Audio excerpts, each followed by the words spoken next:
They say memory fades, but I remember everything. The clatter of train tracks, the crying, the smell of fear. I remember the last time I saw my mother's face. My name is Leah Morgenstern. I was 14 years old when the Nazis came for us. We lived in Krakow, Poland. My family, my mother Miriam, my father Josef, and my little brother David, were ordinary people. My father ran a bakery, my mother taught piano. David loved drawing animals on scraps of parchment. I loved books, especially stories about faraway places. Then, the war came. In 1941, we were forced into the Krakow ghetto. It was a brick and barbed cage. Our bakery was taken, my mother stopped playing music, my father stopped smiling. But we still had each other, and that was enough. Until it wasn't. In the summer of 1942, soldiers marched into the ghetto. They shouted names, barked orders. We were told we were being relocated for work. They didn't say where. They never said where. I remember my mother braiding my hair and whispering, "Stay with David, no matter what." The train ride was dark, airless. We were packed into a wooden boxcar with no windows. A child screamed in the corner. Someone fainted. My brother clung to me, his small hand locked in mine. When the doors opened, it was night. Bright lights, shouting, dogs barking. I saw the sign. Arbeit macht frei. Auschwitz. They split us into two lines. Women and children to the left, men to the right. My father was gone in seconds.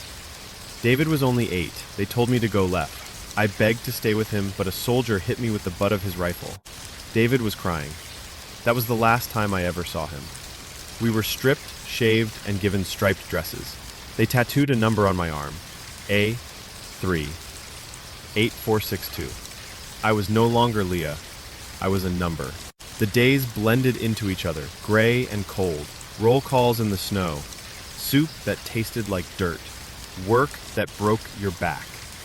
If you fell, you were beaten. If you spoke, you were punished. I scrubbed floors until my hands bled. I carried bricks that weighed more than my body. And still, I was considered one of the lucky ones, because I was alive. In my barracks, I met Rivka. She was 17, thin as paper, but fierce. She taught me how to hide my bread, how to keep my hands warm, how to look busy without moving too much. She whispered stories at night, about her village, her sister, the stars. She told me to memorize names, to carry the dead in memory. She saved me. Once, when I was caught with an extra potato peel, it was Rivka who lied for me. She said it was hers. She was beaten, but she survived. That night, she brushed my hair with her fingers and said, "We survived together, or not at all." One morning, during selection, they called her number. She didn't return that night. I didn't cry. I couldn't. My tears had dried weeks ago. I survived winter by becoming invisible. I learned to breathe shallowly, to walk softly, to dream with my eyes open. This is not forever. This is not forever. Then, in January 1945, we heard explosions in the distance. The guards were panicking. Orders barked. Then, nothing. The next day, the gates stood open. No one stopped us. No one spoke. Snow covered the ground. It was quiet. Too quiet. I walked out of Auschwitz alone. I was 16 years old. I weighed 72 pounds. My entire family was gone. I wandered for days, too weak to cry, too numb to feel. A farmer found me and took me to a Red Cross station. They fed me broth. I vomited the first time. My body had forgotten how to eat. I spent a year in a refugee shelter in France. They gave me warm bread, a bed. I didn't know what to do with either. Eventually, I was sent to Canada. I became a teacher. I married. I had children.